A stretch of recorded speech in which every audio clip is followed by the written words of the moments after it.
এক বছরের প্রত্যেকটা মুহূর্ত গুরুত্বপূর্ণ, এটা বিশ্বাস করো আর না করো। ভাই 55টা চ্যাপ্টার পড়তে হবে, ভাই তুই শর্ট সিলেবাসই শেষ করতে পারতেছিস না, কখন ফুল সিলেবাস পড়বি? আবার বলে ড্রিম বলে ডিএমসি, তোমরা বলে আবার ডিএমসি ড্রিমার। Thank you. এর মধ্যে তুমি আবার প্রেম করো, এর মধ্যে তোমার আবার বিশেষ ফ্রেন্ড আছে, স্পেশাল ফ্রেন্ডদের সাথে আবার তুমি হ্যাং আউট করো, মাঝে মাঝে আবার চিল করতে যাও, রেস্টুরেন্টে খাইতে যাও। মাহবুব তোর বাপ মা যদি এগুলো জানে তুই কি করিস আর তোর সামনে কত পড়া, তোকে প্রত্যেকদিন দুইবার করে লাথি মারতো। সত্য কথা।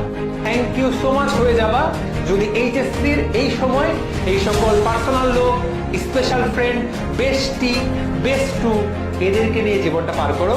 আমি বললাম থ্যাংক ইউ সো মাচ।